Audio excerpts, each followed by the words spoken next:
আসসালামু আলাইকুম। Free hit 24 থেকে রাসেল মাস্টার। 20 স্কোয়াডে জায়গা পেতে হলে সাধারণত স্ট্রাইক রেট 125-এর বেশি থাকতে হয়। দেখেন আমাদের ওপেনিং ব্যাটসম্যান লিটন কুমার দাস 7 ম্যাচের যে পরিসংখ্যানটা আমরা দেখে নেব। লিটন কুমার দাস শ্রীলঙ্কার সাথে রান করেছেন প্রথম ম্যাচে 36, সাউথ আফ্রিকার সাথে 9, নেদারল্যান্ডসের সাথে 1, নেপালের সাথে 10, অস্ট্রেলিয়ার সাথে 16, ইন্ডিয়ার সাথে 13, আফগানিস্তানের সাথে 54 রান। 7 ম্যাচে 139 রান করেন, যার স্ট্রাইক রেট ছিল 93.28। এই হচ্ছে একজন বাংলাদেশি ওপেনিং ব্যাটসম্যানের স্ট্রাইক রেট। এই স্ট্রাইক রেট নিয়ে মানে টি-20 ওয়ার্ল্ড কাপ বা টি-20 ফরম্যাটে জায়গা পাওয়া যায় না। যে কোনো দেশের কমপক্ষে 125-এর বেশি থাকতে হবে স্ট্রাইক রেট। তাহলে নিয়ম অনুযায়ী লিটন কুমার দাস টি-20 ফরম্যাট থেকে বাদ যাচ্ছেন। সর্বোচ্চ এক আসরে টি-20-র এক আসরে সর্বোচ্চ উইকেট শিকার করেছেন কে, বা কারা কারা এক আসরে সর্বোচ্চ উইকেট শিকার করেছেন বাংলাদেশিদের মধ্যে? রিশাদ হোসেন বাংলাদেশিদের মধ্যে এক আসরে রিশাদ হোসেন 14টি উইকেট নিয়েছেন। তৃতীয় স্থানে অবস্থান করেছেন তানজিম হাসান সাকিব, তিনি 11টি উইকেট নিয়েছেন। সাকিব আল হাসান 11টি উইকেট নিয়েছেন এবং সাকিব আল হাসান দুইবার দ্বিতীয়বার নিয়েছেন 10টি উইকেট। আলামিন নিয়েছেন 10টি উইকেট। অর্থাৎ এই 5 জনই মূলত বাংলাদেশের হয়ে টি-20 ওয়ার্ল্ড কাপের টপ উইকেট শিকারী। বিশ্বকাপের অর্থাৎ টি-20 ওয়ার্ল্ড কাপে বাংলাদেশিদের মধ্যে সৌম্য সরকার, যার ব্যাটিং গড় ছিল 9.60। এই হচ্ছে সৌম্য সরকারের ব্যাটিং গড়। দেখে নেব বাংলাদেশিদের মধ্যে সর্বোচ্চ স্ট্রাইক রেটে কে ব্যাট করেছেন এবং টি-20 চলমান ওয়ার্ল্ড কাপে সর্বোচ্চ রান কে করেছেন। তাওহিদ হৃদয় ম্যাচ সংখ্যা 7, ইনিংস সংখ্যা 7, রান করেছেন 153, স্ট্রাইক রেট 128.57, গড় 21.85, 50 করেছেন 0, অর্থাৎ সর্বোচ্চ রান করেছেন তিনি 40। এই হচ্ছে, তবে তার স্ট্রাইক রেট 128.57, অর্থাৎ তিনি একমাত্র ব্যাটসম্যান যিনি নাকি টি-20 মেজাজে খেলেছেন এবং টি-20 দলের বা টি-20তে খেলার উপযোগী, যার স্ট্রাইক রেট 125-এর বেশি ছিল। মাহমুদুল্লাহ রিয়াদকে বাদ দেওয়ার জন্য বা নিজে অবসরে যাওয়ার জন্য সামাজিক যোগাযোগ মাধ্যম থেকে শুরু করে আমিও একাধিক ভিডিও ইতিমধ্যে বানিয়েছি। দেখেন ওনার পরিসংখ্যান। 7 ম্যাচে তিনি রান করেছেন 95, উইকেট নিয়েছেন একটি, যার স্ট্রাইক রেট 94.05, অর্থাৎ তিনি বাংলাদেশের সেরা ফিনিশার। টি-20 ওয়ার্ল্ড কাপে একজন ফিনিশারের স্ট্রাইক রেট, এটা তার স্ট্রাইক রেট সর্বনিম্ন 150 থেকে 200 হওয়া দরকার ছিল। 140 থেকে 150 হলো, সেটা মেনে নেওয়া যেত। যাই হোক, এজন্যই মূলত তার কথা আসছে যেন তিনি টি-20 থেকে অবসরে যান।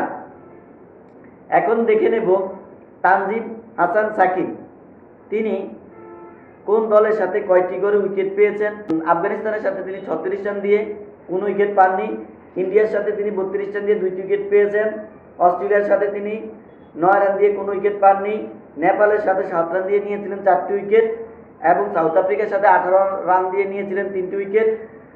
শ্রীলঙ্কার সাথে 24 রান দিয়ে নিয়েছিলেন 1টি উইকেট। অর্থাৎ তানজিম সাকিবের যেই অর্থাৎ তিনি বাংলাদেশের বোলারদের মধ্যে কম রান দিয়ে চমৎকার পারফরমেন্স করেছেন। তার উইকেট সংখ্যা ছিল 11টি। আসলে লিটন কুমার দাসকে ডট বাবা খ্যাতি দেওয়া হয়েছে। একসময় তামিম ইকবালকে ডট বাবা খ্যাতি দেওয়া হয়েছিল। তো যারা অটো চয়েস হিসেবে লিটন কুমার দাসকে চাচ্ছেন, আমি আজকে খেলাযোগের একটি নিউজ দেখেছি, তিনি বা ওনারা বিভিন্ন কন্টেন্ট ক্রিয়েটরদের নিয়ে একটা ভিডিও বানিয়েছেন। তবে হ্যাঁ, আমি কন্টেন্ট ক্রিয়েটরদের একটা কথাই বলবো, আপনারা যা কিছুই করেন, যা কিছুই বলেন, সেটা যাতে গঠনমূলক হয়। আপনারা যা কিছুই বলেন সেটা যেন ব্যক্তি স্বার্থে আঘাত না আনে। আসলে খেলাযোগের কে বলবো, আসলে আবেগের জায়গা খেলা, ভালোবাসার জায়গা খেলা।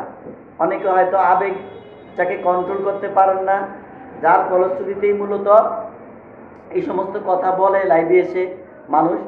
তো যে জিনিসটা আপনারা খেলাযোগ আপনাদের উচিত টি-20 খেলতে হলে একজন প্লেয়ারের স্ট্রাইক রেট কত এই জিনিসগুলো জানতে হবে। আর একটা দেশের ক্রিকেটের যে সভাপতি এনারা কত যুগ ধরে একই পদ নিয়ে বসে থাকবেন, আর যার যিনি সভাপতি হন যে কোনো দেশের ওনার ক্রিকেট সম্পর্কে কতটুকু ধ্যান জ্ঞান বা ধারণা রাখেন এটা জানতে হবে। এখন আপনারা আপনাদের স্বার্থের জন্য, আপনাদের স্বার্থ বা আপনাদের উদ্দেশ্য হাসিল করার জন্য আমি দেব চৌধুরীর একটা নিউজ দেখেছি। উনি আসলে একজন সাংবাদিক হতে পারেন কিন্তু একজন ক্রিকেট বিশ্লেষক হতে পারেন না। উনি দেখলাম সাকিব আল হাসান এবং মাহমুদুল্লাহ রিয়াদের পক্ষ নিয়ে কথা বলেছেন যাতে 2026 সাল পর্যন্ত ওনাদেরকে খেলায়। আরে ভাই, যারা নতুন বাংলাদেশের আন্ডার-19-20 ক্রিকেটার এরা যদি এই দুইটা স্থান যদি ছেড়ে দেওয়া হয় তাহলে আগামী 6 মাস 1 বছরের মধ্যে দেখবেন ভালো স্ট্রাইক রেটের আমরা ব্যাটিং বা ব্যাটসম্যান পাচ্ছি। তো আমরা আমাদের এই চিন্তা চেতনাটাকে চেঞ্জ করতে হবে। দেব চৌধুরী ভাইকে বলবো, আপনারা অনেক দিন যাবত সাংবাদিকতা করেন কিন্তু বয়সের তুলনায় আমরা যেই আমল থেকে খেলা দেখি ওই সময়ের থেকে বা ওই সমসাময়িকের আমরা ছোটবেলায় সাংবাদিকতা করেছি, এখন আসলে সাংবাদিকতা করি না। কিন্তু আপনি যে মন্তব্যটা করেছেন যে ওনাদেরকে 26 সাল পর্যন্ত টি-20তে রাখা হোক, 90 স্ট্রাইক রেট যারা 7টা ম্যাচের মধ্যে একটা ম্যাচ ভালো করবেন ভাই, তাদেরকে কোন যোগ্যতায় বা কোন বিবেচনায় রাখবেন?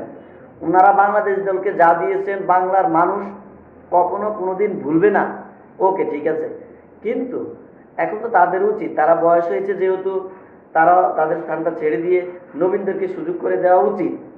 আপনি আপনার পদ নিয়ে বসে থাকবেন, নবীনরা সুযোগ পাবে না, তাহলে তাদেরও তো মন ভেঙে যাবে। যারা উদীয়মান তরুণ ক্রিকেটার, একটা কথা খেয়াল রাখবে, নবীনদের যেই সাহস আছে প্রবীণদের সেটা নেই। একটা বুড়ো মানুষ দেখেন, আপনার দাদা চাচা যখন বুড়ো হয়ে যায় ফ্যামিলি তাকে কতটুকু মূল্যায়ন করে। যখন আপনি ইয়াং, আপনি যখন ফুল যৌবনে থাকবেন তখন আপনার কিন্তু আপনার সংসারে, সমাজে, রাষ্ট্রে আলাদা একটা দাম থাকে।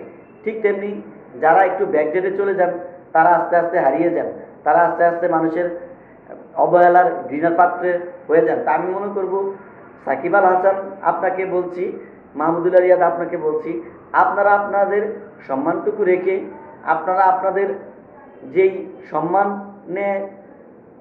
সম্মানের আসন অলঙ্কৃত করে আছেন, আমি চাই না আপনারা সেটা কলঙ্কিত করেন।